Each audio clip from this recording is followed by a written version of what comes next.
They made cookies in the shape of giant ejaculating penises. He displayed the cookies for 7 days for students and kids and teachers to see. No, you can't be colorblind. That's racist. Basically, the end game is the government knows better than the parent what is good for their own child. I was going to open it up and it was going to say, the Jews killed Jesus. So all Germans are Nazis? No, actually all Republicans. Oh, excuse me, all Republicans. Yeah, all Trump voters, all Tesla owners now. Anybody who wanted to reopen schools, businesses. A Nazi. Nazi. Why are you making me have nightmares? I have sat across the table from Democrats in real life who told me, yeah, that's my president. Really? Yes. And we're talking about Democrat leaders right here in San Diego who told me that. Yes, I am a Trump supporter, but I did not support the $1 trillion of printing of money for COVID relief. They think we're the evil ones. They chase you because you run. Missis Reichert is a private investigator, PI, from San Diego County. She was born in Philadelphia but earned a bachelor's degree from San Diego State University in 1997 and a graduate degree from Rockbridge Seminary in 2011. Missis Reichert worked as a student at San Diego Juvenile Hall. In 2024, Amy ran for San Diego County Board as supervisor in District 4 but lost that election. She is a co-founder of Reopen San Diego, with the help of which she wants to bring sanity and common sense back to the beautiful city of San Diego. Amy is a woman of God. Welcome to the show. Thank you. So first of all, I want to start with, I would say, because of LA fires, the whole country knows who is the mayor of LA, right? Oh yes, Karen Bass. Everybody knows that. So we know who was the mayor of San Francisco, right? The great governor, Gavin Newsom. But we know not that much about your great governor, Todd Gloria. Tell me about the guy, what he's up to, and he got elected for the second term? That's right. He is your typical Democrat establishment politician. He literally has never had a job outside of politics. He is a political climber. He just won his second term for mayor with, I just can't believe that he won. San Diego has been declining. We have out of control homelessness. We have hundreds of millions of dollars of deficits, just like Los Angeles, right? You guys have a $1 billion deficit. With a B.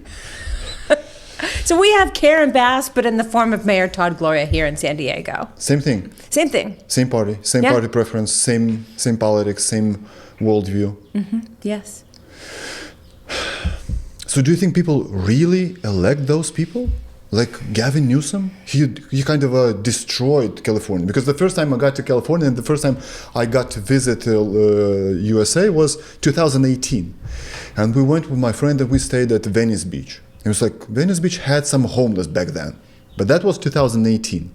The second time we went to the US as tourists was 2022. And we went with my wife and it's like, we're gonna go to Santa Monica Pier, Third Promenade and Venice Beach, right? And I was amazed, just in 4 years, Venice Beach became a shithole. Yes. So the governance of Gavin Newsom destroyed the state. And he was almost recalled in 2021. Then he got reelected in 2022. So people liked what he was doing and they wanted 4 more years of that. So the same thing with Todd Gloria, because Karen Bass is her only first term. But you re-elected the guy. You liked him so much? I believe things are changing, but demographics are what they are. The fact of the matter is, statewide in California, Democrats outnumber Republicans by 20 percentage points. That being said, there's 1 million more registered Republicans this year compared to just 4 years ago. And Democrats, they're losing people from their party left and right. But the fact of the matter is, what Gavin Newsom did to San Francisco, he took all throughout California, and he's single-handedly ruined this state. So tell me about San Diego. So what I know about California, right? LA, obviously, Hollywood, Santa Monica, Malibu, we know that. We know the Silicon Valley, we know San Francisco with the feces map and etc. What I know about San Diego, I've been to San Diego, like I want to say, like 5 times. What I know about San Diego is La Jolla Beach, right? And I know the San Diego Zoo. It's, I want to say, top 3 in the whole world, right? Yeah. I know nothing else about San Diego. It's a pretty big city, almost 3 million population. That's the county. The county is 3.3 million. And what about the city? City's just over 1 million. Oh, it's not that big. It's not that big. It's probably in the top 10 of the United States. Top 10? Mm-hmm. So it's a big city. Yeah, it's a big city. Is it powerful? I believe so, yeah. I mean, we have major colleges here. Our Navy is here. This is a powerful place. A lot happens here. So you've been living here for how many years? Since I was 4 years old. I love it here so much. So tell me what has changed, let's say, in the last decade, 8 to 10 years. You know, I've talked to police officers about this specifically, and I went on a ride-along.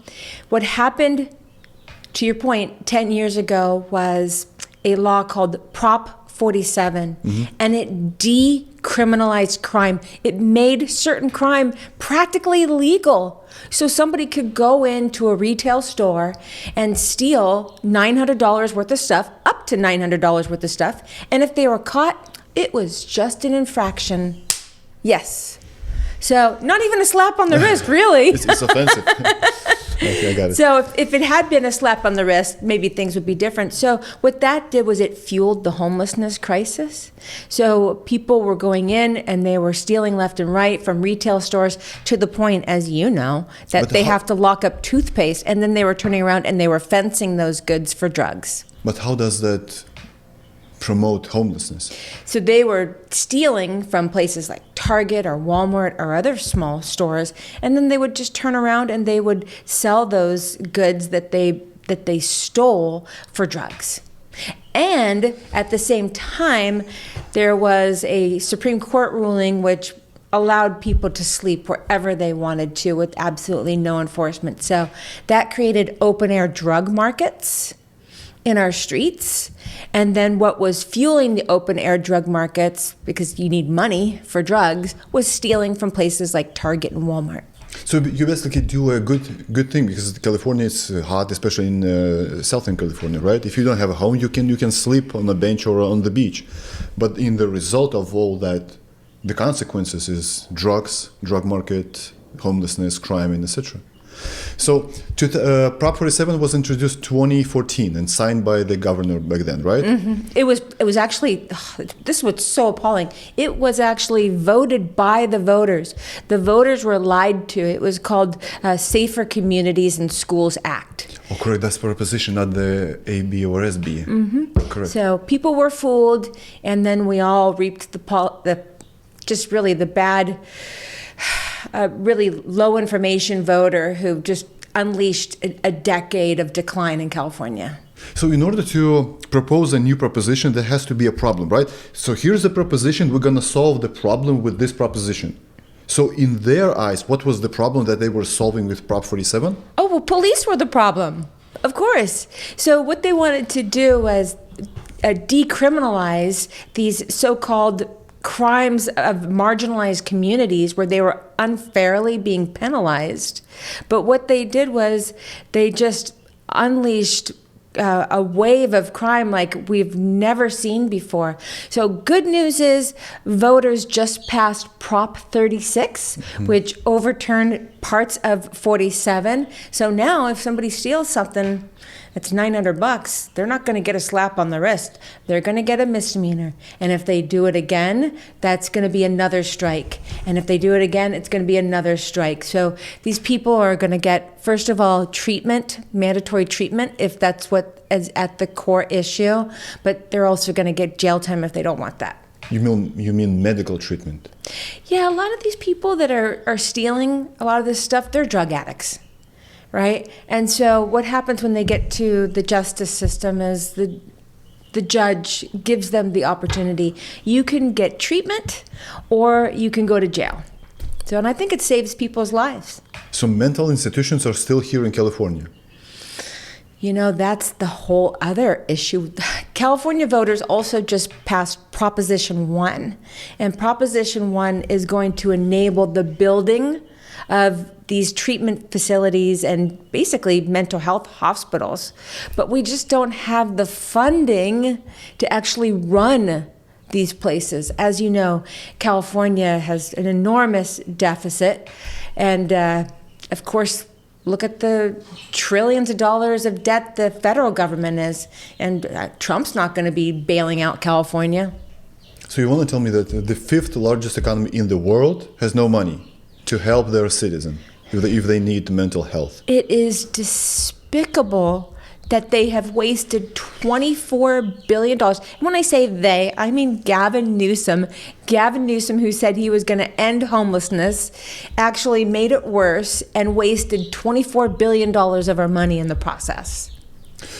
I believe it. So America is a very big country, right? 50 states. And obviously the center of the US, I wouldn't say California. As California goes, the US goes, etc. But a lot of people that live outside the California, they have no idea. And when they hear those numbers, like 24 billion with a B, it's unfathomable how much of a big amount of money this is. $24 billion? You have to be very talented to know how to spend this kind of money, right? It's not millions. Talented is a word to describe them. What's really interesting is the Legislative Office of California can't even do an audit on that number, 24 billion. And San Diego is involved in that as well. There has been funds that have been given to the city of San Diego that are unaccounted for. So 24 billion, they just lit that money on fire, most likely went to so-called non-profits who gave themselves 6-digit salaries while giving the homeless crumbs. But if you get $601 into your bank account, you're going to have to put a description why, how for the IRS, right? Every year. So these are all salaried people. So they're nonprofits who have like these 6-figure salaries. No, what I mean is if you get a payment, if you get a wire of $600, you're going to have to explain what this wire was for. But they can't even audit themselves for $24 billion. Oh, excellent point. Yes. They have no idea where the money is. So tell me about San Diego. So Los Angeles has a huge drug problem and homelessness problem and the fires problem. What else? Cops problem? Does the San Diego have the same problem as LA? Yes, especially because of what they did with vaccine mandates. They literally drove people into retirement, or they went to other agencies in the state, or they left the state. And the fact of the matter is, our San Diego police, they are woefully understaffed, and they're having a recruitment problem because, well, as you saw during 2020, cops were called bad, right? Or worse. I could say there was the ACAB that Antifa was spraying on businesses. All cops are bastards. All cops are bad. So that message has led to lower recruitment for people wanting to be a police officer. Who would want to be a police officer right now? Yeah, but they're saying to us that we can't generalize, right? If there is one cop that is bad, we can't say that all cops are bad. But they're doing the same thing. Oh yeah, Antifa, that's their thing. All cops are bad, ACAB. So I've watched this very disturbing video of yours that you shared on your X account, and I was like, this is during the daytime. It can't be true. It's mind-boggling. So I understand that this can be at nighttime in the specific area of the city, but this is daytime. Prostitutes, sex workers are here. So when did you notice the difference? When was that? When did this start? Gavin Newsom signed legislation, and basically the legislation said that marginalized people who are LGBTQ, trans, black, brown people are being unfairly singled out by law enforcement for inquiries if they're eliciting prostitution in neighborhoods. And so this legislation was passed, and now the standard is very high for a police officer to actually have to stop a prostitute, they have to catch them in the act now. So that video that you just showed me, that's a part of San Diego. And full disclosure, that particular area, it's near a Navy base. This is the world's oldest profession that we're talking about. That's been the situation as long as I can remember, being almost a native San Diegan. But I can tell you, and the community will tell you, it is 100 times worse. Now, they can just blatantly stand, and I've seen it with my own eyes. These are prostitutes wearing 5-inch heels, a thong, Sunday morning at 7:30, and they're eliciting prostitution. But police cannot do anything unless they catch them in the act. So if you write to the church on Sunday morning with your kids, and they're like, let's say, 80 years old, and they see this, how do you process it? Mommy, what is that? Daddy, what's that? How do you explain it to them? Well, this would never be in Gavin Newsom's neighborhood, right? You think so? These are in neighborhoods that were ravaged, especially by the floods in San Diego. What happened with Los Angeles with the fires and the negligence of the city of Los Angeles, we had in San Diego, but with the floods. They didn't clean the storm drains. And these are neighborhoods that are working class, poor, and these storm drains weren't cleaned out. And these homes flooded almost all the way up to the ceiling. And they've lost everything. And this is the exact same neighborhood, again, poor, working class, where open prostitution is allowed, but it would never be allowed in Gavin Newsom's neighborhood. And the San Diego has a flooding problem because of the rains, but it rains like what, 30 days a year? And every time it rains, it pours, you get the flood? So as you know, California has a weather phenomenon called El Nino. So every 5 or 7 years, we get, pretty torrential rains in Southern California. So last year, and it happened in Los Angeles too, we had massive flooding because of El Nino. But what made it worse was the city wasn't cleaning out the storm drains because it's broke, because it's too busy spending money on bike lanes. To make things worse, there were homeless encampments all in these storm drains, tents, sleeping bags, full-on barbecues. Well, guess what happens when those storm drains fill up? They flow and they clog the drains, and then neighborhoods wound up getting drowned. So can you explain it to me? So you've got a lot of money, right? You've got the federal funding, you've got the state funding. You just figured this problem so your citizen would be happy. Why not to do it? It's not that expensive just to do this stuff. They just don't care? I have a theory. I believe that the people that are attracted to public service are narcissists, quite possibly malignant narcissists, or they struggle with other borderline personalities. They're in it for themselves. Yeah, but you can be a narcissist and you can say, so prior to me getting into the office, the San Diego had the flooding problem, right? Once I got into the office, that was me who did this. Now we don't have this problem. We don't have the fire problems in LA, etc. Look at me. Maybe you should even make a statue of me.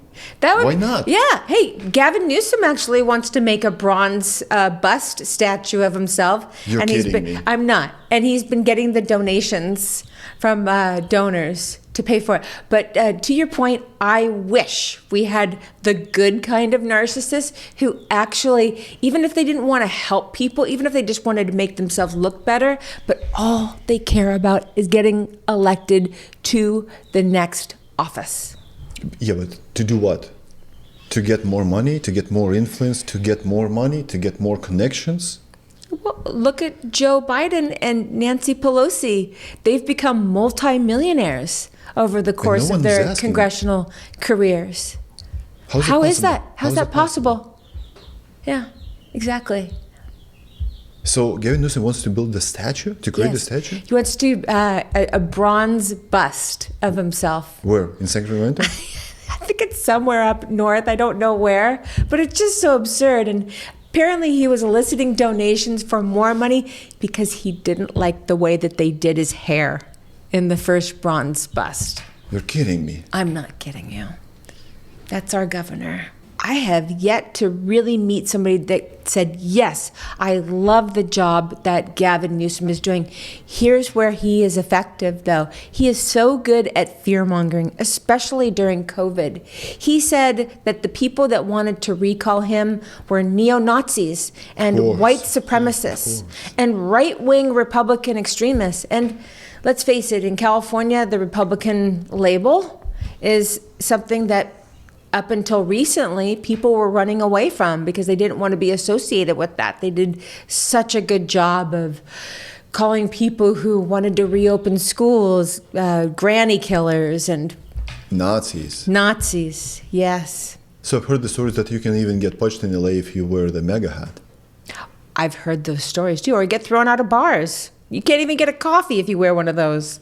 It's like 1950s to 60s when the blacks couldn't go to a restaurant or to a cafe or a bar, where only whites were allowed. Well, look what they're doing to Tesla dealerships. Right here in San Diego County, there's a beach town called Encinitas, and the Encinitas Tesla dealership, there was a huge protest, anti-Elon, anti-Tesla. Well, that night, guess what happened? The Tesla dealership with multiple Teslas were vandalized with Nazi swastikas and F words. So that's what the Nazis did, right? They vandalized businesses of their political opponents and the people that they wanted to murder. So that's what we're dealing with. We're dealing with people who are vandalizing businesses now. It's ridiculous. But I always thought that the left is for the climate change and for EV, for electric vehicles. It's good for the climate, right? So Elon Musk has to be their hero. I also thought the left was more anti-war. And look what's happened with the left in that way. So I'm 37, right? I just turned 37. I remember myself, let's say, the first time I was aware of American politics, that was 2001, 9/11, right? And I was like, 2001, 9/11, who was in power? George Bush, right? Who is George Bush? Republican Party, right? Iraq War, Afghanistan, etc. So in my mind, Republicans pro-war, right? Democrats at the same time, socialists, anti-war for blue-collar workers. yes. When did it switch? With Trump? I think it started changing with Obama. So he was pro-war? I think so. I think he's done a lot of things. There was a lot of use of Obama's administration. You could look at his administration as being pro-war, yes. And he was the guy that ran on Stop the Racism. But every time I had, let's say, I asked 10 of my guests, black, white, women, men, doesn't matter, is the America racist? They would say yes. When did it all start and when was the racism ignited? All of them would say, what do you think? Well, I'm old enough to realize that racism has always existed.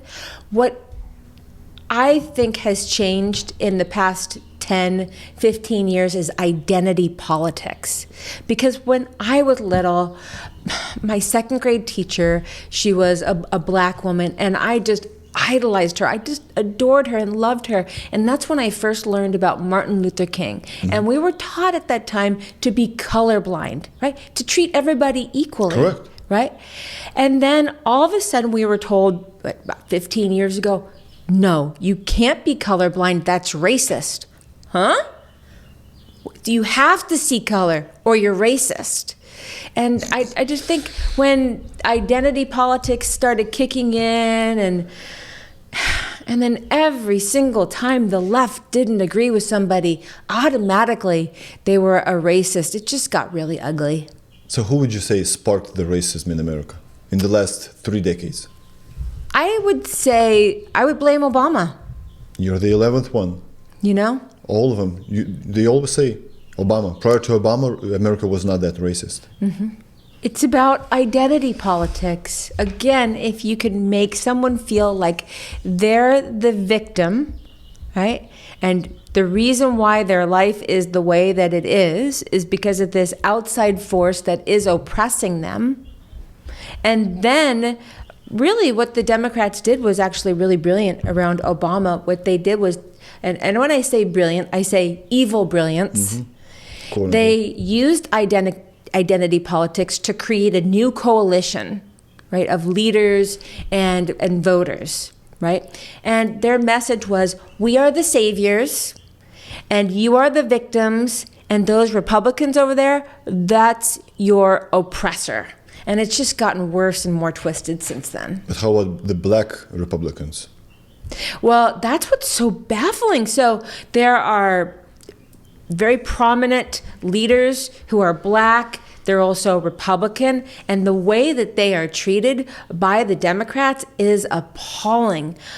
I've seen it with my own eyes. I've seen how people who are black, but they're conservative, and how they are talked down to and patronized, especially by black women, by white women. White women are patronizing a black woman for having conservative beliefs. It's ugly. Well, this is racist. Yeah. A white woman tells a black woman what she has to think of?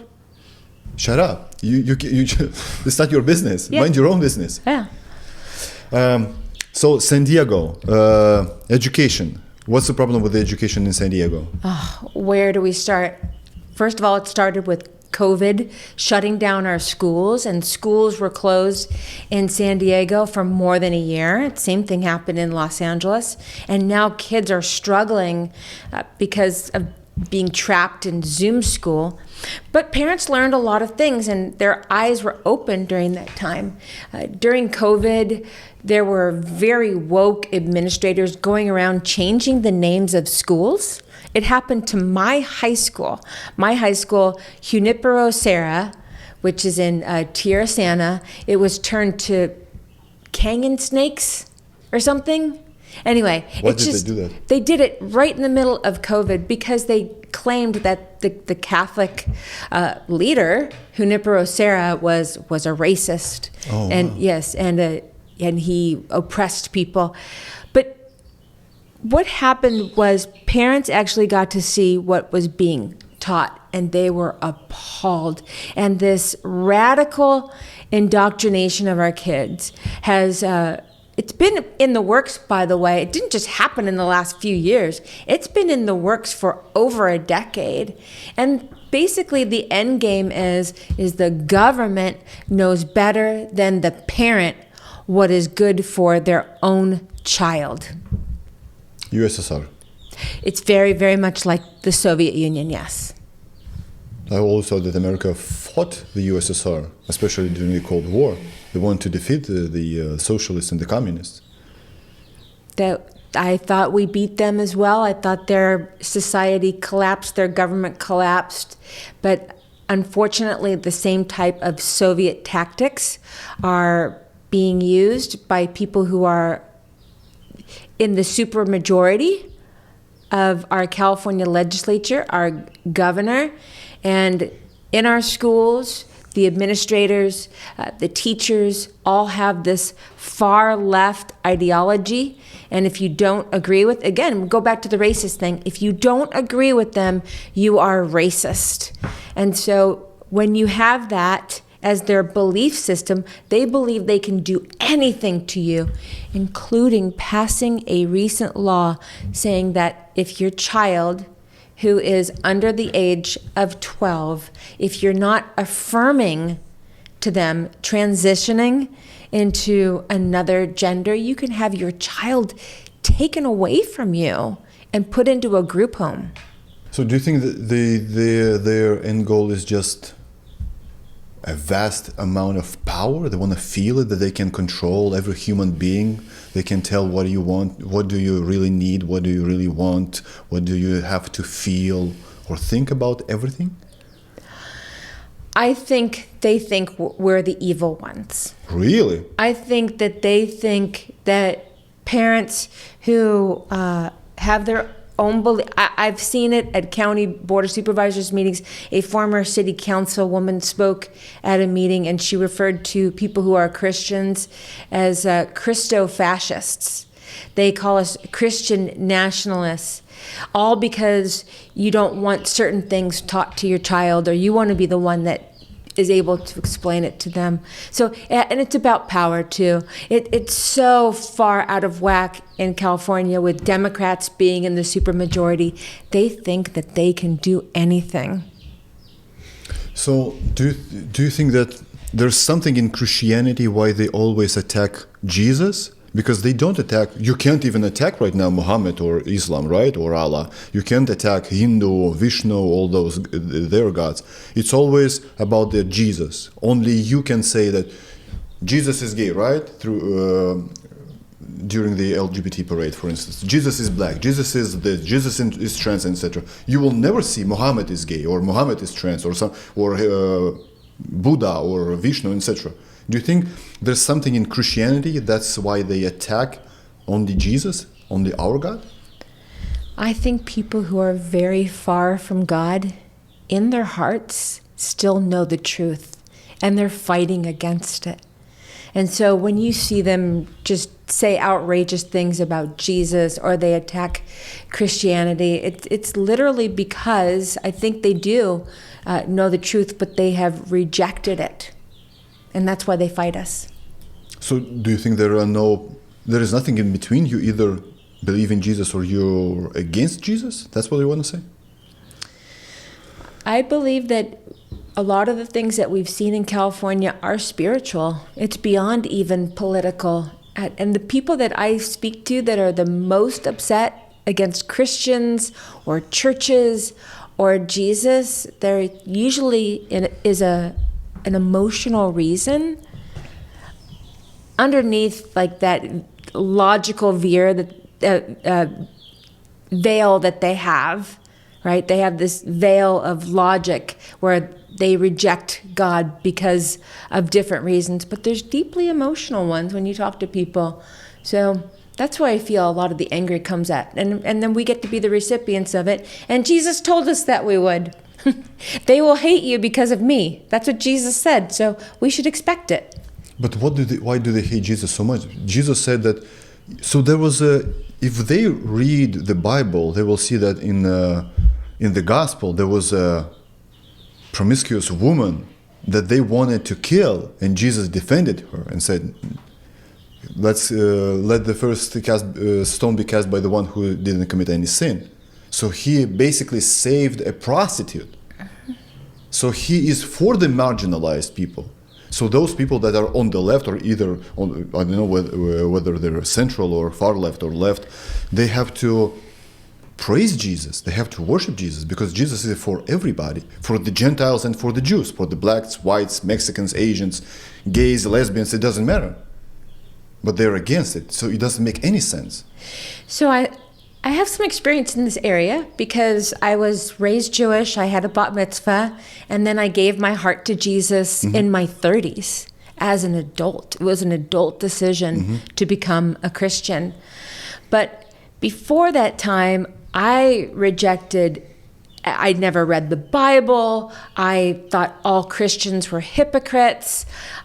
And I thought that if I ever did read the Bible before I actually did, that I was going to open it up and it was going to say, the Jews killed Jesus, the end. Really? Yes. In fact, I had to call a friend and I said, I'm about to read the Bible right now for the very first time, but just please tell me that the Bible's not anti-Semitic. Please tell me that it doesn't say the Jews killed Jesus, the end. And she's like, oh, it doesn't, just read it. And here's what I found out. We all killed Jesus, right? He died for us, all of us. It wasn't just the Jews that killed him. It was the Romans too. They're the ones who had the death penalty. Yes, the Jews were responsible, but so were the Gentiles. So we all killed him. And so for me, it was a heart issue. I had to admit that I was a sinner, which was a huge deal, because I remember I thought it was the Christians, the ones who were hypocritical. I didn't think that I was a hypocrite, even as a non-believer, I had standards that I myself did not live up to. That's when I realized that I needed Jesus. And it's a longer story than that of how I gave my heart to him. But yeah, I know the mindset because that was me. Well, first of all, Jesus was supposed to die. That was his... Yes. mission. Second of all, it's good he died because we were saved because of his death, because of his innocent blood. And so when you were Jewish, you were raised Jewish, right? So you didn't read the Bible. What was the book that you read? So the Old Testament, that is basically what we would read, specifically the Torah, which is the first five books. The yes. Law. So we'd read the law, but also the prophets, and of course also Proverbs and Psalms. But I will have to tell you that my experience being raised Jewish right here in San Diego was there was not a whole lot of emphasis on reading the Bible. Rather, it was about memorizing Hebrew, and it was very much digging into tradition and Jewish identity. And so when I became a Christian and I realized my identity was in Christ and that I had God's word to lean on, it was transformational for my life. So you thought that Christians are the hypocrites, right? But if you only read the Old Testament, and the Jews do not call it the Old Testament because there is no New Testament for them. So the Old Testament ends on the premise that Messiah is about to come. So that means that you, as a Jew, you have to live up as it says in the Pentateuch, in the books of law. Mm-hmm. So basically you have to do the sacrifices. Have you been doing sacrifices? No, and with the destruction of the temple, that's really what changed Judaism forever, really, with the diaspora. So not being able to go and give a sacrifice to the temple, really Judaism is nothing like it was 2,000 years ago. It's completely changed. The second temple, you mean? Yes. The second temple was destroyed in 70 AD. That's correct. After Jesus. Yes. So it means that Jewish people have to do sacrifices. But the only way to do sacrifices was to the temple in Jerusalem, and so basically that's why Jews. And I think it's because, Jesus, who was a Jew, was also. This is something I've said before, was a great reformer of Judaism. And one of the things that I've noticed in the past few years is that there's been quite a few people that I have met through Reopen San Diego who were secular Jews. They knew I was a Christian, and they started asking me questions about my faith because I was so open with them. And I have led countless people to the Lord, people who were Buddhist, people who were Jewish, people who were atheists, right? And so I think it's just half the battle is being able to understand the mindset of somebody who doesn't believe. And sadly, I spent half of my life not believing, and so I understand that mindset. But if you would only read the Old Testament and in the Old Testament and the Deuteronomy and the Leviticus, it says, if you see a gay person and you have two more friends that are witnesses, you basically have to stone him. That's why you have to read the whole Bible, because when Jesus arrived, he said, love your neighbor. I'm not here to abolish the law, but to fulfill it. Love your neighbor, even if he's a sinner, an adulterer, a thief, gay, and doesn't matter. Don't stone them. Don't kill them. Love your neighbor. Yes. Well, what's really interesting is that the vast majority of American Jews are not religious. They don't go to a synagogue. And just like Christianity has different denominations, so does Judaism. And so the overwhelming majority, if they are attached to a synagogue at all, they're attached to the Reform synagogue. The Reform synagogue is basically like the Unitarian Church. We believe everything and nothing. So, and in some Reform synagogues, they don't even believe that God is one. Hear, O Israel, the Lord is our God, the Lord is one, which is the central prayer of Judaism. It's called the Shema. Jesus even says it in the New Testament, right? So they believe God is a she or a he or a they, and it's very much based on identity politics. Wishy-washy. Have you ever dig into Talmud? No, I've never read the Talmud. Because there are some kind of Jews that read instead of the Old Testament, they read the Talmud, and that book is crazy. So from what I've seen so far, it's like mind-boggling what you can find over there. Right. So those are basically what different rabbis have read. So if you can imagine every crazy book that any pastor has ever written, right, that is anti-biblical, right, but being put together in one compilation, that would be like the Christian Talmud. So again, I was never taught the Talmud. I never read it myself as a child. We never even spoke about it. It's really kind of obscure and out there. And yeah, it's fringe, just like you said. It's even very scary. If you dig into it, it's very scary. There are Jews and there are Gentiles. You can do this, and that to the Gentiles. It's like mind-boggling. Oh yeah. I call them like the equivalent would be like a Christian cult leader. Yeah. There's Probably Yeah, but it's not mainstream, and it's not something the vast majority of Jews read. So I've read on your X feed about this incident in Encinitas. How is it called? Encinitas. Encinitas. Tell me about the incident. Encinitas is a coastal beach city in Southern California, and they are under attack. Parents there are under attack. And what happened was there was a boy in 5th grade, and he came home, and his dad said, "How was school today, son?" Right? Like every parent asks. And 5th grade, I'm sorry, that's 10 years old? Yeah, it's about, I think 10 years old, yeah. And, just like any parent asks, but he didn't answer his dad right away. And his dad said, "Son, what's going on?" And his son said, "Well, Dad, it was a little bit weird. And here's what happened. The 5th grade teacher, without the parent's consent or even notifying the parent, had all of the 5th grade students read a book called My Shadow is Pink." And the book is about a little boy, and when I'm talking little, I'm talking like 7 years old, who tells his dad that he's really a girl and he wants to start wearing dresses. And then in the book, you can see where the dad is kind of angry about it, but then realizes at the end that he's accepting of his son, and then he puts on a dress too, and then they go to the zoo together. So that's the book that they were forced to read, but then it gets worse. Then the 5th graders had to go to their kindergarten buddy class. So these are kindergartners that they would meet with once a week to do different activities, kind of like a sweet, like mentoring relationship. But then the 5th graders had to sit with the kindergartners while they watched that book, but in a video read-along. So now the kindergartner is hearing about My Shadow is Pink. It gets worse. Then the kids were instructed to go outside, and they were given chalk. And the 5th grader was supposed to outline the kindergartner's shadow with the chalk and then ask them, "What color is your shadow?"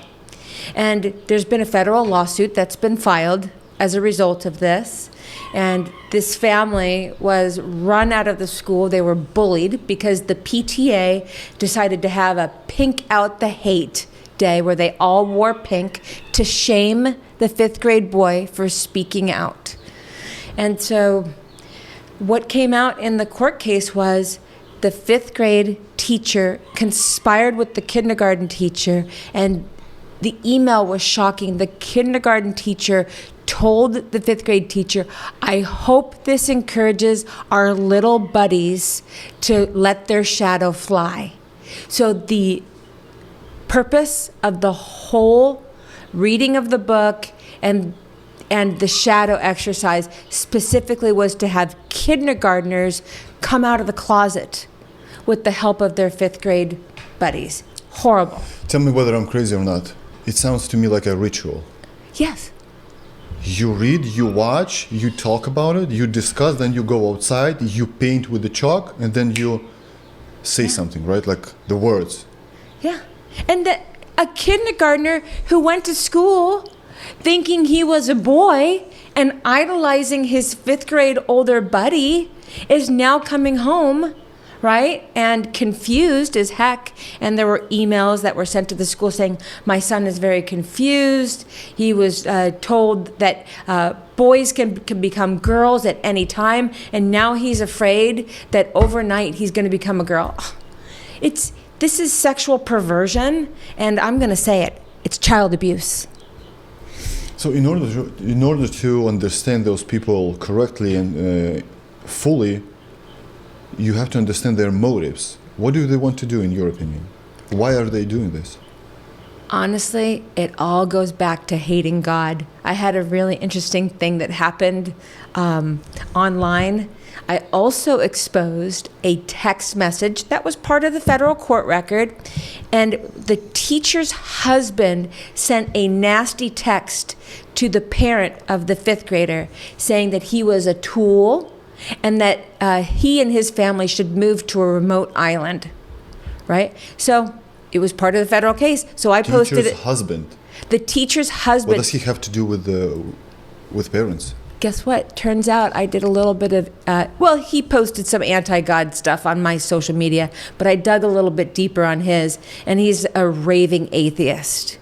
And so this family has said, look, this is a federal lawsuit because you have violated my constitutional right to practice my religion.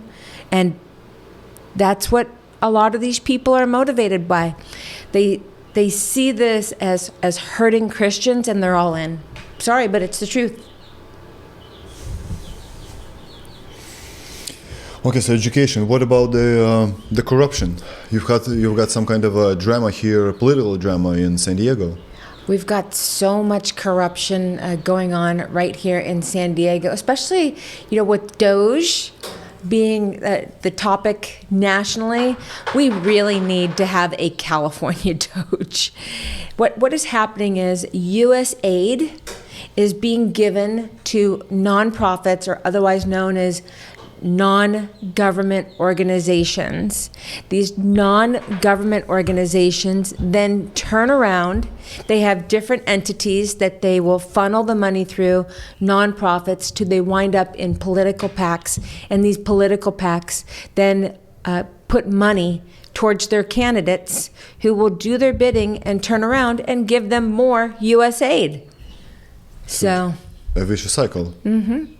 So you basically take your money as a taxpayer. You give this money to the NGO, and NGO gives it to PAC. A PAC gives it to a candidate. A candidate takes your money, gives it to NGO, and they're going with the cycle nonstop. That's right. And just a couple miles from here, we had the La Mesa riots during 2020. The Black Lives Matter protests turned into a riot where 3 buildings were burnt down. And I have this straight from officers. So I have all kinds of whistleblowers everywhere, police officers, firefighters, city workers, ICE agents that give me inside information. But these police officers told me, and I was standing in a group of 5 of them, they said that the rioters for BLM that burned down the buildings in La Mesa, they were bussed in. Mm-hmm, they were not from bussed in. And it was a fact because even the news media mentioned that I believe half of the arrests from the riots were from people who didn't even live in San Diego County. So during the BLM, they rioted against what? Against police brutality, right? Mm-hmm. Why did they destroy all the shops, stores? What was their motive? We hate capitalism, we hate millionaires and billionaires? There were 3 buildings, at least here, and 2 of them were banks, and then the other was a building that housed an architectural firm. I have no idea why they decided to burn that one. But yes, I remember the violent rhetoric at the time. They were saying horrible things about police officers, and what I really got from looking at the BLM website, and by the way, they've scrubbed it since, is that they have Marxist roots. So Marxism or communism was infiltrated in the US in the 1960s, correct? I think it came before then. So it all started with Karl Marx, right? Yeah. And Engels, what's his last name? So that was 1860s, 1870s. So you want to tell me that this idea is still alive after 150 years? Yes, it's absolutely true. Yeah, and you really see it in the Antifa groups that are operating. Antifa is anti-fascists. They are fascists. They don't understand what's fascism. They don't. When they call regular people Nazis, they have no idea what's a Nazi. That's right. It's all about projection, though. I mean, for me, the defining moment for me when myself and a couple other people founded Reopen San Diego, we fought for the safe reopening of schools and for businesses. We later went on to file a federal lawsuit against the city of San Diego when they passed an ordinance that would have fired all first responders. I realized very early on their tactics, right? They were calling me a Nazi online. And at first, it's just so absurd because I'm like, what are you talking about? I had a bat mitzvah. A Nazi. And you're basically calling me a Nazi? What are you talking about? But my last name, my married last name is Reichert, which is very German. And so they just kind of seize on that. And guess what? They do it because it works. So all Germans are Nazis? Well, no, actually all Republicans. Oh, excuse me, Yeah. all Republicans. Yeah. All Trump voters. All Tesla owners now. Anybody who wanted to reopen schools, businesses. A Nazi. Nazi. Okay, so why don't people like you, let's say I know 10 people like you. Let's start with you, Melissa Connor, Corey Guerrero, all those guys that live in San Diego area, San Diego County and more south. Why don't you get in the position of powers? Why can't you be elected? Because you lack the money, you lack marketing skills, you lack support, or your ideas are just are being very marginalized, and it's like 5% of the population will support your ideas. So where we are sitting right now, we are in deep blue territory. This is the city of La Mesa in California, and Democrats outnumber Republicans by 20 percentage points. Now, anytime a Republican is thinking about running, they will look at what the voter registration is in their area. And it is considered somewhat winnable, even if Democrats have a 10-point advantage in a district. But when you're talking 20, that's 20 when Republicans... 60-40.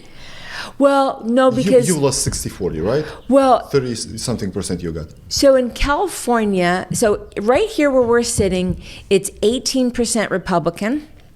It is 50% Democrat, and then the rest are no party preference. So these are people who are disaffected Republicans, disaffected Democrats who left the party. They didn't want the party label, but guess what they do?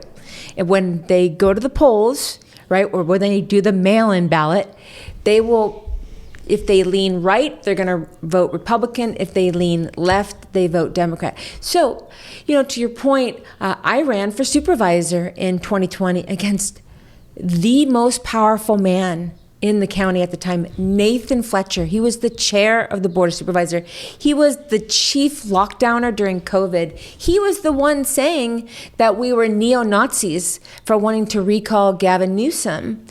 And I remember it was January of 2022, and the lines were redrawn after the census, and I found myself in his district where I wasn't before. So I had a very short on-ramp or even takeoff point to go from January 2022 to November of 2022 to run against him, right? So I was working a full-time job at the time, and I still raised $250,000 to my credit as a first-time candidate.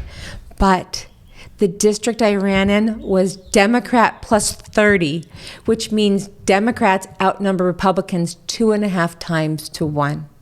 So basically, what you can be the most level-headed, rational, reasonable candidate saying reasonable things, and I was called anti-vaxxer. I was called a conspiracy theorist. I was called a right-wing extremist, MAGA, by Nathan Fletcher Himself? He would put it out in emails. Oh, So, really? from the desk of Nathan Fletcher, right? Or he would put out text messages to tens of thousands of voters, and it would be me, a picture of me, like drenched in red, right? And yes, I was the right-wing anti-vax conspiracy theorist. So he ran not on his policies, but on how bad you are. Yes. Yeah. Okay. But that's how it's done. So I would say that, a lot of people say, well, look, Trump won, da-da-da-da-da. Yes, he won every single swing state. California is not a swing state, not yet.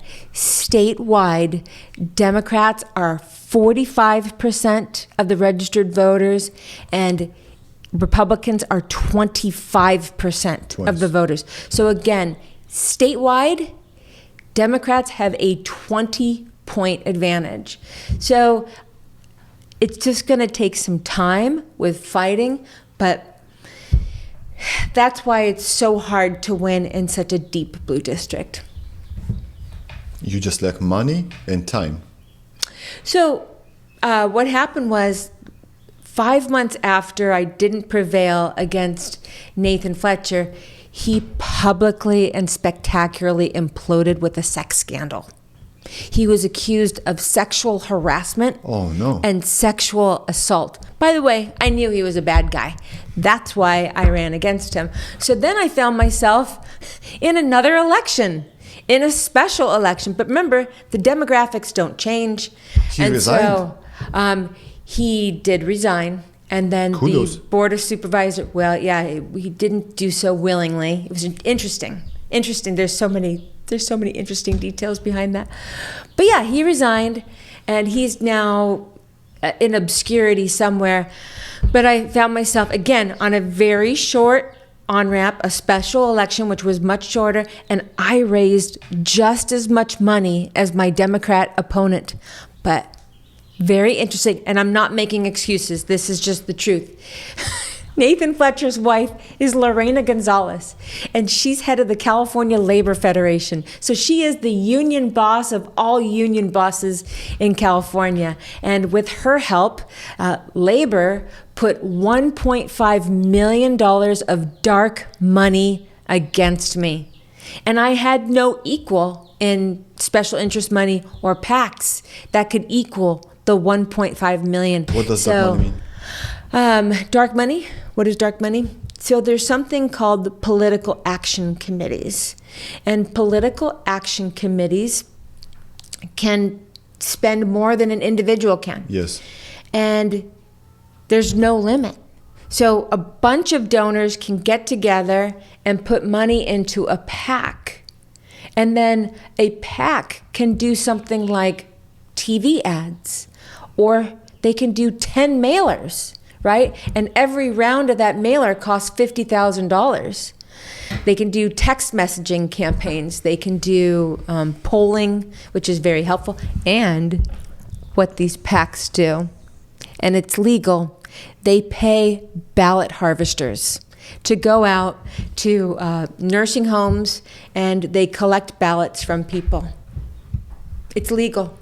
And they get paid per hour by the PACs or the campaign to do it. And polling helps. So for instance, let's say I do a polling, 1,000 people, I asked whether they're going to vote for Amy or not. And 80% are saying, no, I'm not going to vote for Amy. So other people, when they see those polls, like there is no chance Amy is going to win, so I'm not going to even vote for her. This is the point? The reason why a candidate wants to do polling is so they can go out and get more money. So one of the things you want to be able to show to donors is that you have a path.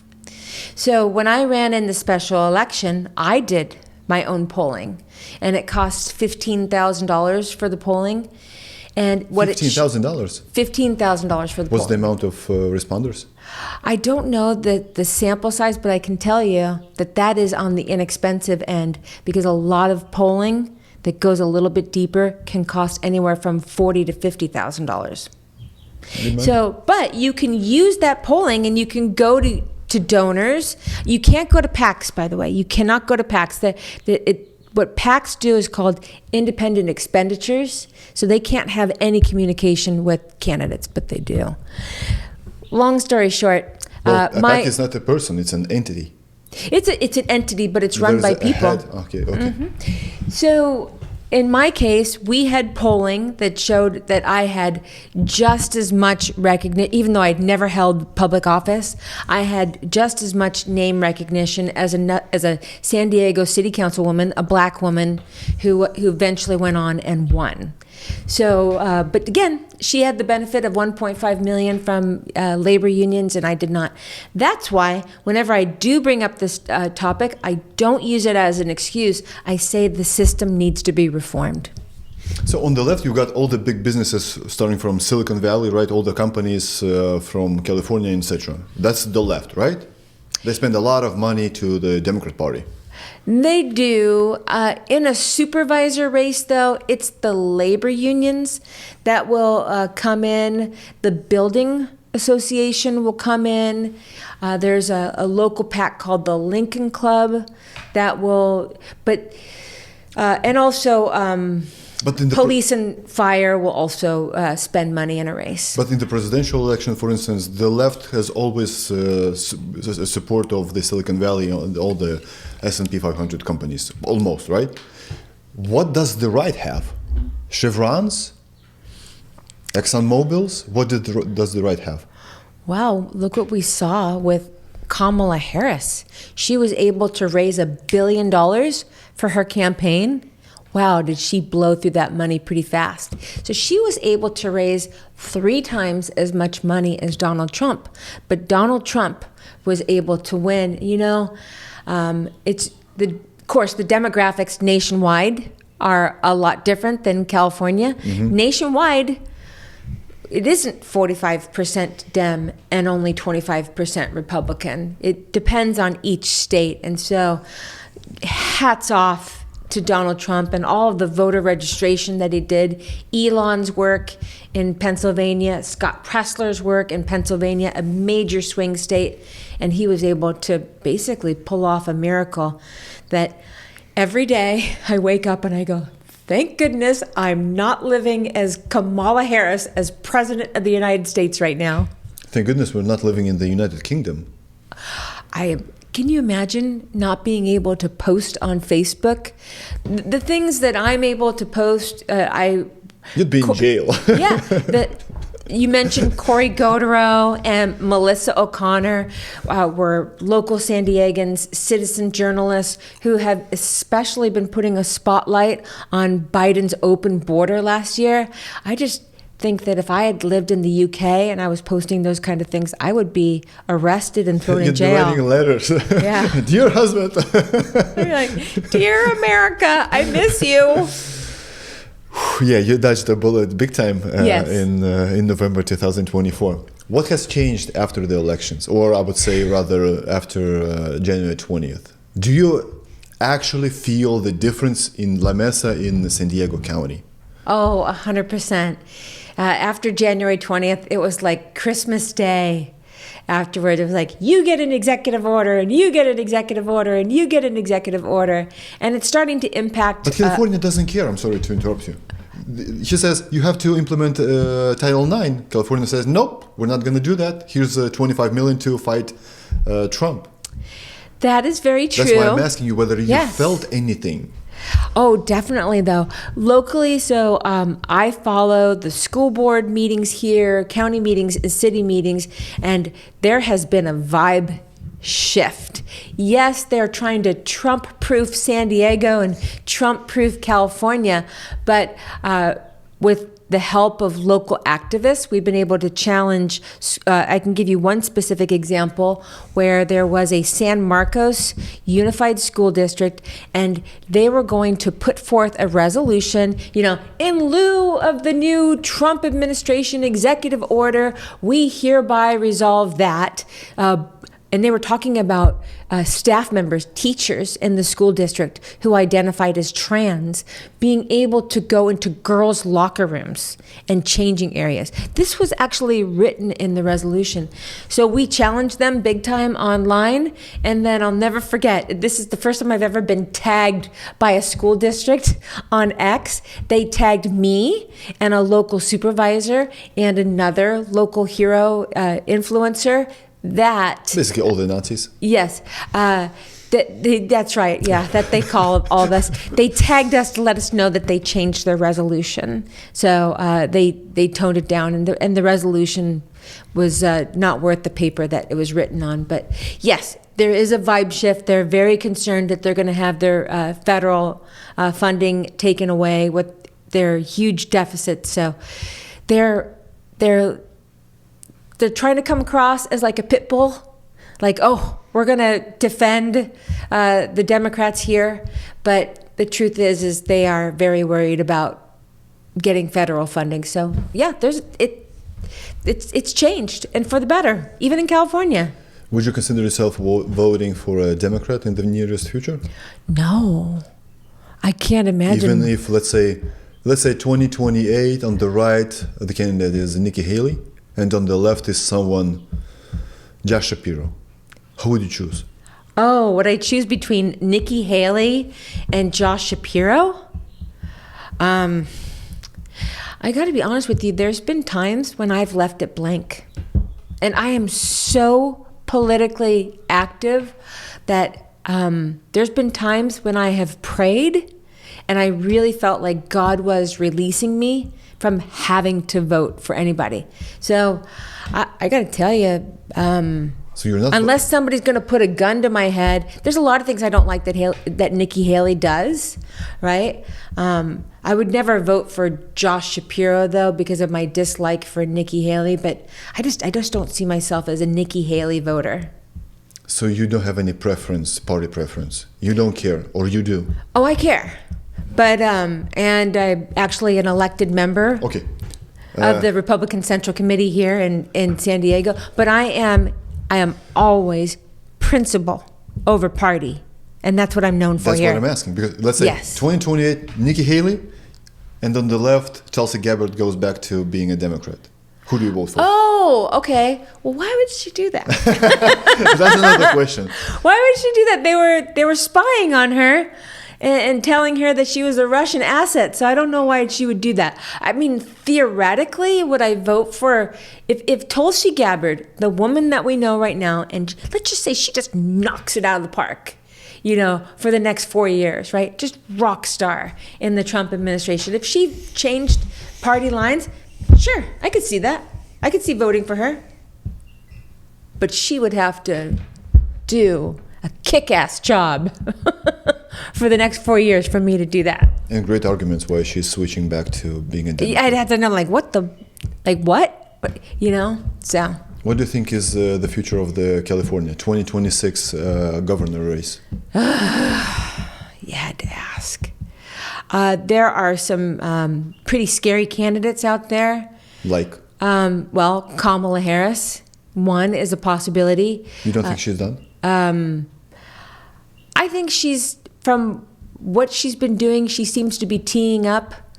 She's proven that she can fundraise the money. Where else is she going to go? What else is she going to run for, right? She has a husband. She can live her life effortlessly.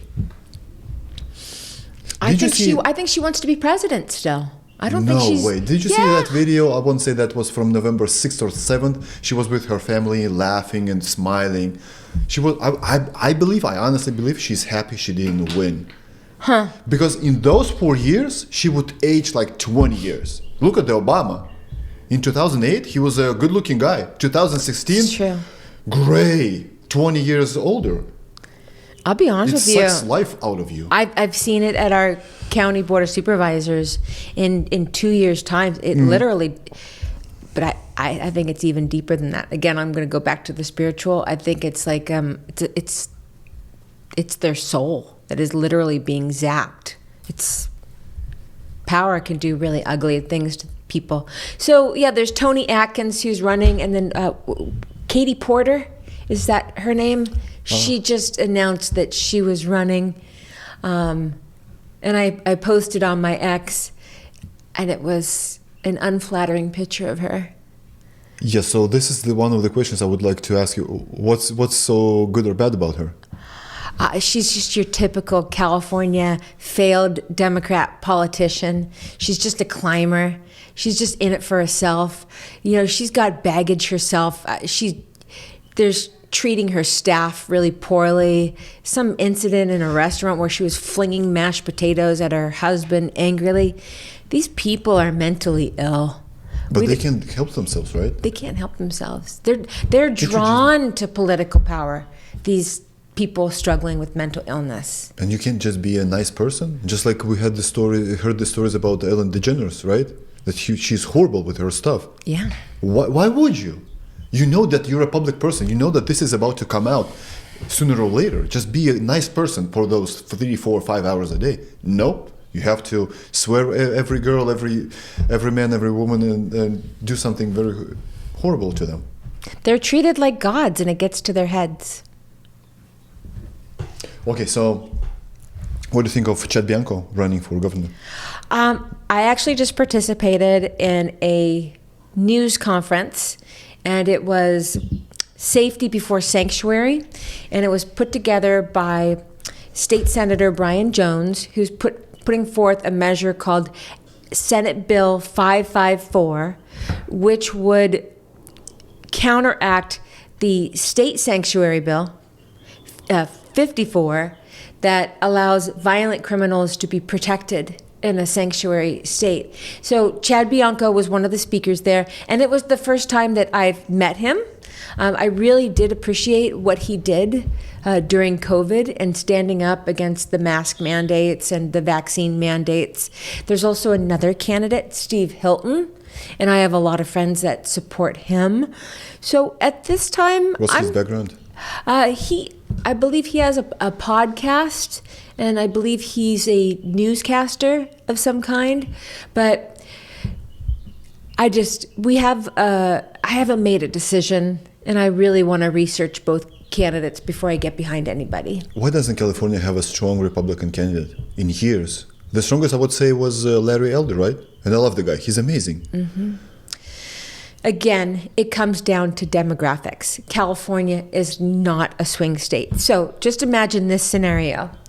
You want to run for governor. It is a state of 39 million people with 22 million registered voters. So you have to touch 22 million voters. That takes money. So you need money. And then you need those political action committees behind you. You need Silicon Valley. You need the firefighters up and down the state. You need all the business PACs and the developers and the labor. But at the end of the day, if you are your typical Republican and you run a typical Republican race, I guarantee you, even with cost of living being out of control, taxes being out of control, gases, electricity, homelessness being at all-time highs, there's just this phenomenon called vote blue no matter who. And for Democrats to cross party lines and vote for Republicans is a very big step for people. So in any given race, no matter where you look, about 10% of Republicans will vote for the Democrat candidate, and 10% of the Democrats will cross the line and vote for a Republican. So it is just too big of a divide. So if you are a political candidate and you know 45% of the state is Democrat and only 25% of the state is Republican, boom, right off the bat, you're going to get the Republicans, right? And then you're going to get a portion of the no party preference, but it's not going to be good enough. So what happens is a Republican has to become a Democrat. Like Schwarzenegger. Yeah, that's exactly what happens. And then that is how a Republican, and by the way, even the demographics when Schwarzenegger ran for governor were different. We were more red back then. So yeah, honestly, I think that's what it would take. It would take a Schwarzenegger type of figure who is a Republican to run, but they're going to be squishy. They're not going to be a conservative. They're just not. They can't win. So obviously I'm European, right? So in Europe there isn't such a thing. Maybe in the whole Europe, like the big countries, especially in my country, Lithuania, though it's a small country, we don't have this thing with celebrities. How can Schwarzenegger become a governor? He's an actor. Why would people elect and re-elect the guy for 8 years? How is it possible? How did Zelensky become president after being a comedian? Right? It's name recognition, and I'm telling you, if you have name recognition, you're ahead of the game. Now, if you have celebrity status, so who's next? Taylor Swift? Well, we have Donald Trump. He's a business guy. I know he's a business guy, but he's not only a TV guy. He's a business guy. Yeah, people are funny when it comes to voting. They like voting for celebrities, right? Because they feel like they know them. Yes, I know. Even though these people are surrounded by huge security details and would never give them the time of day, they feel like they know them. And then because these people are celebrities, they're able to raise more money. Right? So there's a built-in advantage there. So there were talks about The Rock running for the president. I was like, The Rock? The wrestler guy? Then the very successful quote-unquote actor that you can name me a good movie with The Rock, and he's about to run and maybe become a president?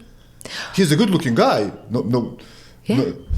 Well, I mean, also, the other phenomenon that happens in politics, look at George Bush Jr. The only reason he ever became president was because his dad was president. And not successful. Yeah. He didn't get the re-election. I know. He was a one-term president. So, yeah, I mean, voters.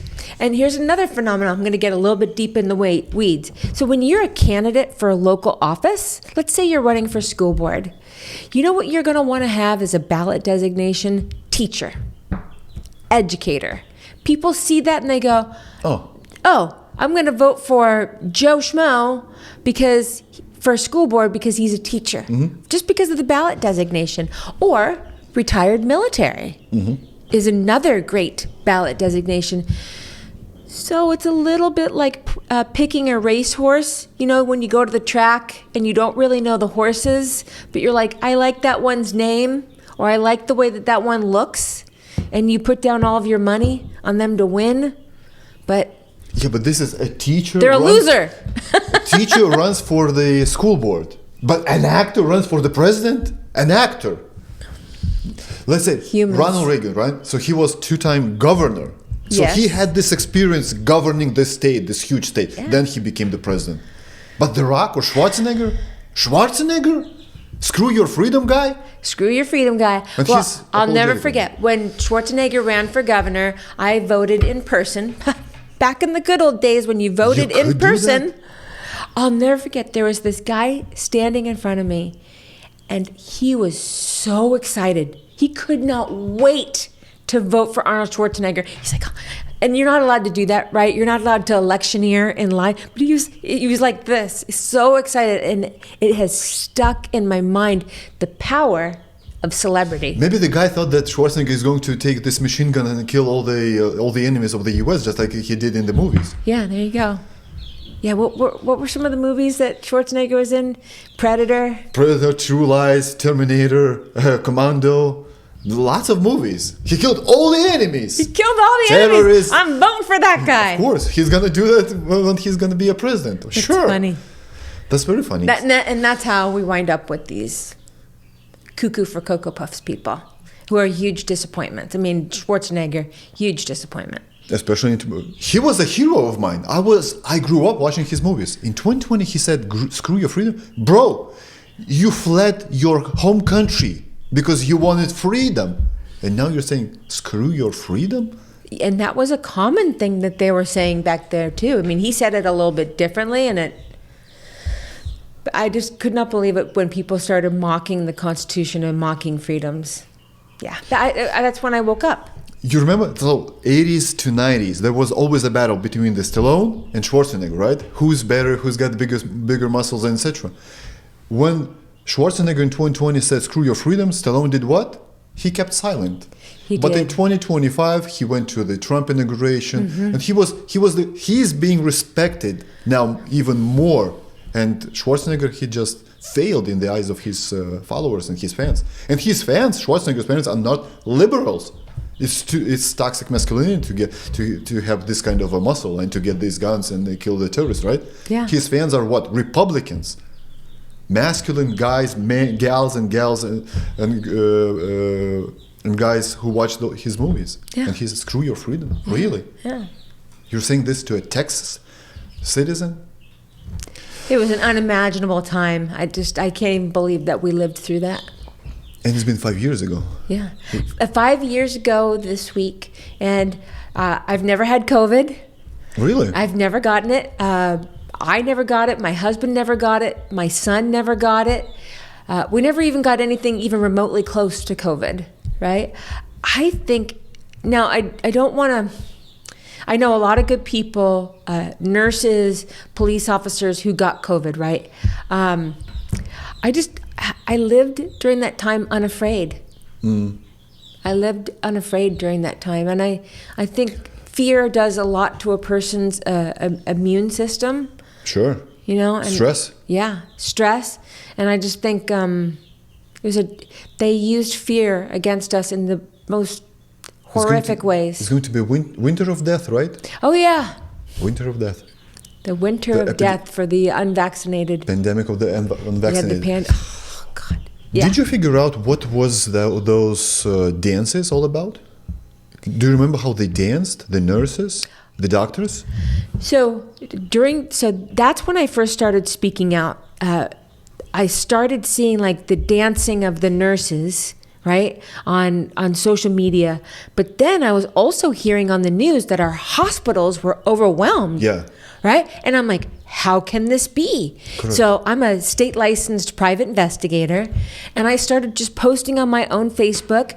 Whistleblowers were coming to me. These were nurses who worked in the ICUs and the emergency rooms right here in San Diego, and they were taking pictures and sending them to me and screenshots of the ICU dashboard. Our ICUs were never overwhelmed or at capacity here in San Diego. It was all part of the fear-mongering. So you want to tell me that hundreds of thousands of people worldwide committed to this crime of lying to people that their ICUs are full and packed, and so many people died that they have to buy those containers to store the dead bodies? You remember that? Oh, I remember. It was all a hoax. It was not true, right? Yeah, I believe that it was all part of the show to instill more fear, to force people to stay home. And I know I've mentioned Encinitas a couple times, but let me tell you what happened in Encinitas during the shutdowns. Sheriff's deputies gave $1,000 tickets to people who were sitting alone in their cars watching the sunset of the beach, right, for defying the lockdown. So yeah, they were doing everything they could to make us be scared and stay in our homes. But the nurses complied with this. They agreed to do this. They agreed to learn the dance, to film the dance. I bet they didn't film it from one take or two takes, right? The dances were good orchestrated, right? Yes. Well, I will tell you though, I know of a very brave group of nurses from Rady's Children's Hospital. And in 2021, they were not even given a religious exemption option. They were just fired. They were told, get the shot, the COVID shot, or get fired. And guess what? They were brave. They gave up their livelihoods. They loved being pediatric nurses. And this year, I know it's 2025, but they're case is still being heard in court.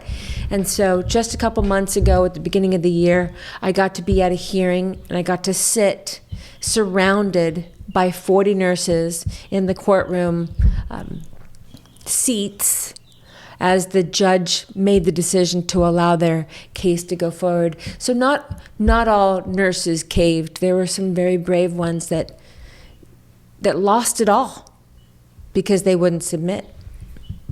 But I just can't acknowledge what was those dances. It's like, was it like a ritual? Like, why would you dance? They were saying that they are working overtime. Mm-hmm. In Lithuania, they were saying that doctors and nurses had to go from their homes to work and live in a rented apartment so they couldn't get COVID to their homes. Mm-hmm. So they're working overtime, over hours, and at the same time they're so exhausted. They're working in these suits. They're afraid of the virus, the deadly virus, and at the same time they orchestrate and dance in front of cameras. Mm-hmm. Why? Yeah. It feels like a ritual, mm-hmm. some kind of a twisted ritual to some kind of an entity or a god of theirs. Yeah, it's when I woke up, all of it. It's like seeing a all of theater. it. It's like a scene. What was that? It was surreal. It was this alternate, bizarro universe mm-hmm. that woke me up, and I'm glad because before 2020, I wasn't politically active. In fact, correct. I never even expressed a controversial opinion on Facebook, ever. I was working in marketing, and I was like, well, I don't want to get political because it'll affect my relationships in the industry. Well, I'll tell you what, when 3 buildings were burnt down because of the riots just 2 miles away from my house, and public health officials went from the beach will kill you and you're a selfish granny killer for wanting to go to the beach to, oh, no. You won't catch COVID if you protest or riot or spit in a police officer's face, you silly COVID conspiracy theorist. That's when I woke up. I'm like, no more. No. I'm speaking up. Yeah, they literally burned down the Los Angeles, Minnesota, and other cities. They were getting thousands. Yes, billions of dollars of damage done by no the one died. BLM riots. They should have all died because of COVID. That was the narrative. That was 2020, the peak of COVID. Isn't it great how COVID works? Oh, yeah. It'll kill you if you're sitting on the beach. On your own. On your own, because of the ocean spray, apparently. Oh, yeah. There was a UCSD researcher who put forth that, well, you see, it's the ocean spray that carries COVID. I am not kidding you. UCSD. UCSD. They're the villains. I'll say right here. These people get so much US-aid, and don't call it USAID. It's USAID. Yes. It's not aid. Yes. USAID. Yes. So UCSD was a big part in keeping schools closed here and putting forth the nonsense during COVID. But yes, that's when I opened up my eyes. I'm like, well, if you can't catch COVID by spitting into a police officer's face, I think I'm going to be okay if I go to the grocery store, right? What do you think if this happens one more time, let's say this year or next year? Will people fall into this? Yes. Really? Yes. We're that stupid? Yeah, it's not stupid. It's people don't want to lose their livelihoods. Even to this, I've got... No, I mean, whether people are going to believe that this virus is so deadly just like 5 years ago. Will we fall for this again? Masks. 2 masks at a time. So... we all know. So it's no longer a conspiracy theory to say that COVID was created in the Wuhan lab, right? You heard that YouTube don't ban this video. Oh, do you want me not to talk about it? I don't care. Well, I do, but YouTube, do your thing. Well, allegedly. YouTube censors. So if I had to guess, there is a bioweapon that they are trying to develop that will go after kids. Because if you want to scare a populace, you create a virus that kills children. You got one, measles. Right? Well, yes, but what I believe is they're developing bioweapons that are aimed towards children. And if that happens, if a bioweapon gets released worldwide that specifically attacks children, people will lose their ever-loving minds. People will start killing each other out of fear. What do you think of 2028? Gavin Newsom is going to run? That's why he created this podcast? I think so. Yeah. He's, I think he wants to be president, you know? It was really interesting. They did not give they didn't allow him to do a speech during the Democratic National Convention. Mm-hmm. Did you notice that? He was not a speaker. The Democrat governor of the largest state, Democrat state, and he didn't get to be up on stage. Instead, he spoke from the floor and did some kind of like little speech. Yeah, I think he wants to be president. Do you think people are going to elect him? I hope not. Would you rather have Kamala or him as a president? Gosh, why are you making me have nightmares? Because it's like the options. Well, she's not going to run for sure for the president. I would. That's one of those horrible choices I don't even want to think of. But yeah, I do believe that Gavin Newsom wants to be president and he will run. So we'll see what happens. It all depends on what happens in the next 4 years. And I'll be honest with you, it's all going to boil down to, does Trump succeed on the economy? Because there's all these different things that I'm very happy about. Protecting women's sports, getting the radical indoctrination of our children out of the schools, securing our border. But you know what will be something that will solidify another Republican president like J.D. Vance to beat a Gavin Newsom or a Kamala Harris is a strong economy. And I just feel like the Democrats are capable of anything. And I could totally see them willingly trying to destroy the economy just to make sure that they can get in power. But are they able to fix it after they destroy it? Well, that's what socialism is for. Printing money doesn't help. You did print a lot of money in 2021. Mm-hmm. So I believe the hill that was very important during the 2024 election was basically abortions, wasn't it? Well, so the Democrats tried to make the presidential race all about two things: Trump and abortion. Trump and abortion. And what Trump was able to do, and I think it can't go unsaid. Everything changed on that July day in Butler, Pennsylvania, when the assassination attempt took place against President Trump.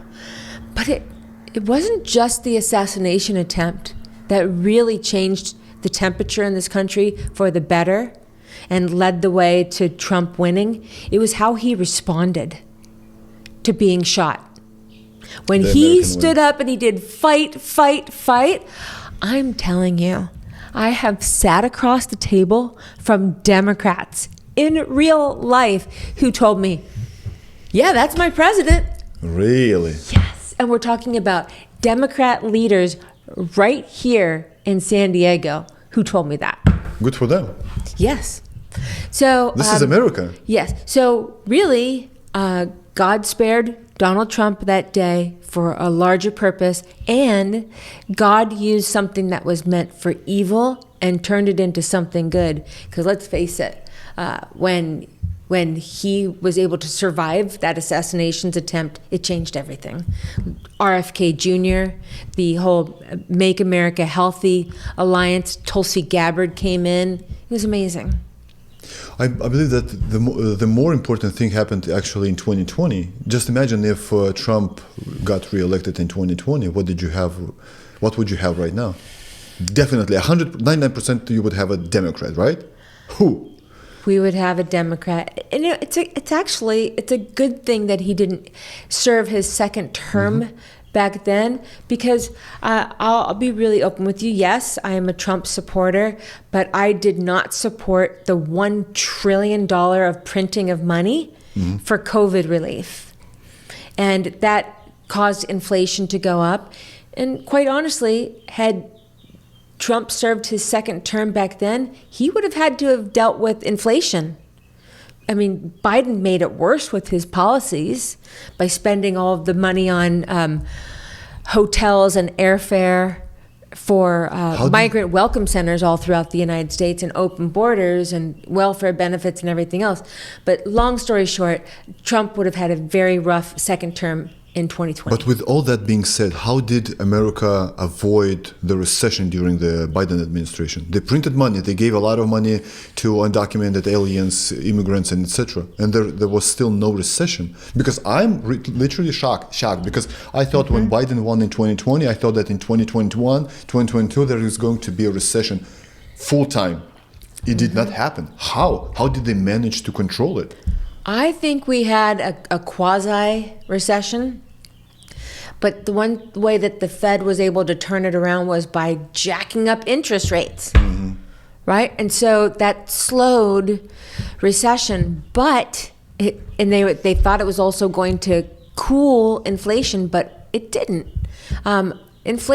It's just outrageous what happened during that time and how we all saw as Americans our paychecks just evaporate as the cost of everything went up. Well, especially the cost of living here in California. It's ridiculous. It's mind-boggling. Well, it doesn't help, right? So there was just an article that came out in the LA Times, and it showed that there were more people fleeing the state. Yes. A few years in a row. Yes. And what happened, though, this past year, the only reason we were able to see a little bit of growth in California was because of illegal immigration. Excuse me, who's the charge of this state once again? Yeah, Gavin Newsom. For 3 years in a row, the most beautiful place on earth, you've got here everything, and people flee your country? People are fleeing. Big time. Big time. And here's the resign, reason. bro, just resign. People tell me, yeah, I don't like the politics, Amy, and I want to go to a red state. But here's the heart reason people are telling me that they can't afford it. They're like, Amy, I just want to be able to afford a single family home. You can't do that in California because of, well, companies like Vanguard, State Street, and BlackRock who own everything and they own each other, right? And they're gobbling up single-family homes. It's projected that within the next 15 years or so, they're going to own 60% of the single-family homes in America. That's according to RFK Jr. But here's the most sinister thing that's happened in California. They've wanted to rezone residential neighborhoods so that the house next door that's been standing for 60 years, right, and has been a home for multiple different families over the years, they want to bulldoze it, and then BlackRock, State Street, Vanguard wants to come in, build an apartment complex with 10 units, 2 additional ADUs, no setbacks, and no parking. So it's basically the terraforming of Southern California into Europe. To turn it into Europe. And as we know, that does not make cost of living cheaper. It just makes it more miserable. And then guess what? The World Economic Forum gets their wish. You'll own nothing and be happy, right? Because guess who owns everything? So, BlackRock, State Street, and Vanguard. So we don't own anything. At this moment, I own nothing, right? I rent. Yeah. But I'm not happy. Darn Why? it. Why? Maybe the drugs? I need to take something maybe new? you need to go to their thing. Where do they have the World Economic Forum? In Davos. Davos, thank you, in Switzerland. Maybe you should go there. I can't afford those hookers. Yeah. Every time they fly in, the hooker business is skyrocketing, right? That's right. Fact. It's a fact. Well, they do want to decriminalize it, right? So they're all about promote. I mean, let's face it, the sex industry, people will say it's the oldest profession, and you're never going to be able to get rid of it. It's got a very ugly side where children are being trafficked. Correct. Yeah, and so that's the uglier side of Davos. Is it's not just prostitutes. Think about the children that are being trafficked in just for Davos. When you say children, you mean like 15 to 16-year-olds? Maybe younger. I mean, we're If still they're waiting for perverts, the. yeah. We're as of right now, we're still waiting for the Epstein list, aren't we? What was that like 3 weeks ago? Yeah, It was a joke. Why did it hand it to influencers from X? You know, I remember seeing Pam Bondi on Fox News the night before she did it, and there was one of the commentators was asking her about it, and then all of a sudden she's like, "Oh, well, we're going to release it," and he's like, "Oh, when are you going to release it?" And she's like, "Tomorrow," and I'm like, that seemed weird. Like off. So I think it was poorly executed, and then the information that she was put on the spot. They were like, well, let's just get all the influencers out there to show that we're. Why not the journalists? You got great journalists. Matt Taibbi, the one Michael, how's it last name from here from California? He's a great journalist. But the influencers from X, really? It was all, I feel so bad because, first of all, people were very mad about that. But then when those binders turned out to be nothing burgers. I don't know. Oh, redacted, last name. Epstein, redacted, Jeffrey. It was terribly embarrassing for them. So, and hit their credibility. So you know what? I don't know, but again, I'm a principle over party person, so I'll be critical of Pam Bondi. I'm disappointed in her performance so far, especially because of that. Do you think we're ever gonna get the true Epstein files? I hope so, but I don't even know at this point. What's the holdup? You know, when you want to catch a criminal, you have to be careful not to catch yourself. Oh, well, there. Mm-hmm. I believe that Trump's administration, they have these Epstein files and they use it as a leverage. Oh, wow. Like, I wouldn't put it past anybody. you do it. No, I don't. Really? Here's the screenshot. Oh yeah, I'm gonna do it. Okay. Yeah. That's just an amazing leverage for his 4 years of great presidency. Maybe with the help of Epstein files, he can turn the tide and do a great job. You know what? I never even thought of that angle. That's interesting. But have you noticed that in the last, let's say, 2 years, biggest Hollywood stars are absent? What was the last movie that DiCaprio was in? I don't remember. Where is he? No idea. Where are all the celebrities? It feels like they're smelling. They have this smell of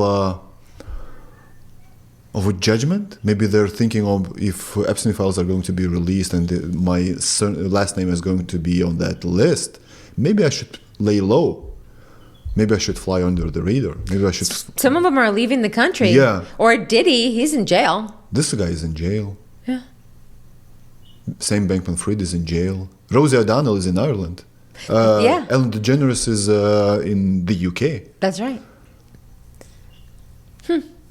Well, a lot of celebrities told us that if Donald Trump is going to be elected, they're going to flee. Yeah. And who told that he's going to drive his car into the abyss if Donald Trump is going to be elected? Bono? Oh, gosh. That was so unhinged. Any news on that? No report? Yeah, it's unbelievable. It didn't end up well with Miley Cyrus. She told this thing in 2024 as well. She's still here. She's still singing, making a new album right now. Yeah. So is there anything that non-Californians have to know about California or especially San Diego that they don't know about right now? I think California is a warning to the nation. What does start here has a tendency to spread, right? And I get comments on my social media all the time from people who've left California, right, to go to a red state. And I'll post some kind of nonsense that Gavin Newsom is saying or doing, and they'll say, oh, well, thank goodness I'm in a red state. And I tell them, be careful. I said, they chase you because you run. And if you think that by moving to another state that you're going to outrun this, you may, for a time. You may be safe in that red state somewhere. But even in red states, there are very problematic blue cities. Yeah, like Texas has. Right? That have the same disease that California has. So, I would just say if you're outside of California, yeah, we're kind of like the running joke or whatever. Guess what? We're your future unless you help us. So the last question on the podcast is always the same. Let's have two assumptions with you. Assumption number one is the President of the United States of America is the most powerful human being on planet Earth. Assumption number two is you become one. You become the President of the US.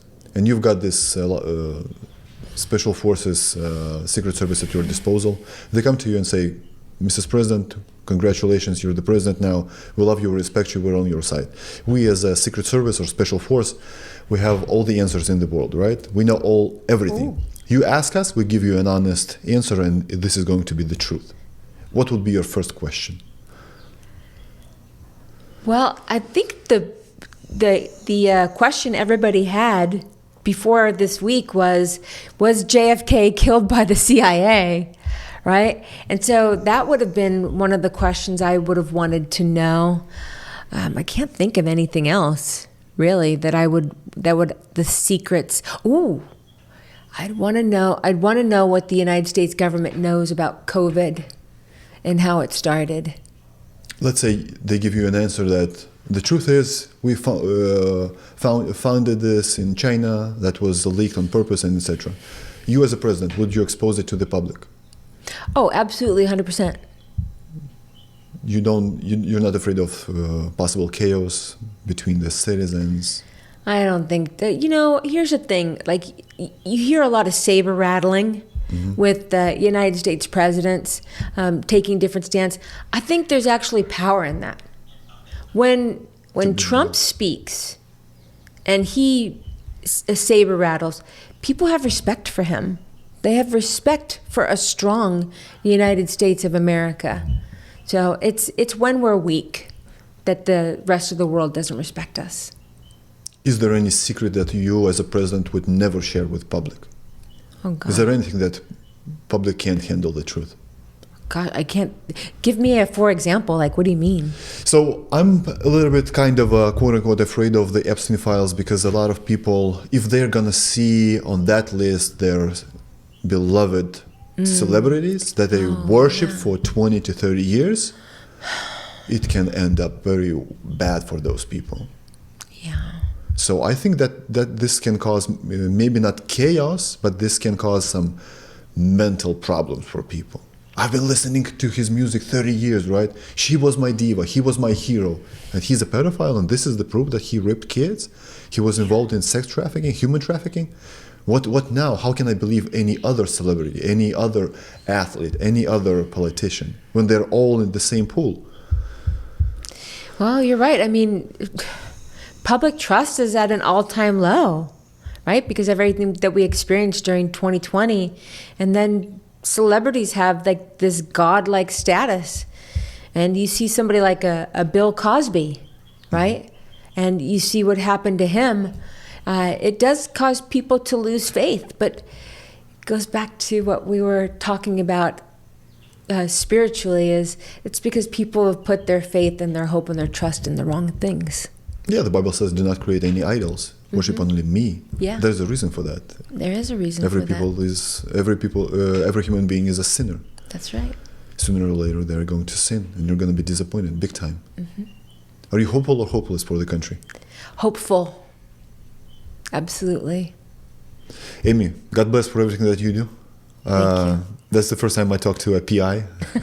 And every time I see your post on Instagram or on X, I'm going to be honest, I'm not that happy, because most of the time it's not good. But that's the truth. You have to face it. Like, this happened, but those cookies, like, oh my gosh. So I posted on X, there was someone who went to a school board meeting right here in Southern California and exposed that a teacher at a high school used school supplies and the school cafeteria oven. I don't want to say this, but they said it at the school board meeting. They made cookies in the shape of giant ejaculating penises. Is that going to get us banned on YouTube for saying? But that's where we're at. That happened at a school, and he didn't just bake it and use school supplies, taxpayer money to do it. He displayed the cookies for 7 days for students and kids and teachers to see. So that's what's going on. So yeah, I wake up in the morning, I have 3 shots of espresso, I read the LA Times. You're a true Italian. 3 shots. I read the San Diego Union Tribune. I also read the Los Angeles Times, and then I start firing away about California nonsense. So that's why it's normally not good stuff. But I also get a lot of whistleblower stuff. Over the night, people send me screenshots or pictures or videos. So we're just going to keep exposing and fighting and never giving up. So in regards to those cookies, for the audience, I would like to just ask them to ask one specific question. Why? Why do they do that? Why would they do this kind of a cookie and display it? What kind of a entity do they worship? Who do they bow down to? What's the reason of doing this kind of a cookie and displaying to teachers and other kids?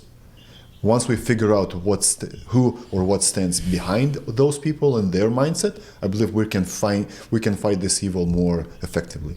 But since we don't understand it fully to this moment, we can't even fight it. We can't even. It's paganism. It's paganism. Paganism has always been opposed to Christianity, and the central themes of paganism always involve sex. And worship of sex. So it's just modern paganism. So the most controversial thing to say this week, I want to say, is what? Christ is king, right? There you go. Christ is king, and I would not agree with you. So Christ is not king. Christ is the King of Kings. That's right. Lord of Lords, host of hosts. Correct. Amen. Yes, God bless you. Yes, God bless you. We're good? We're good. I had a pleasure.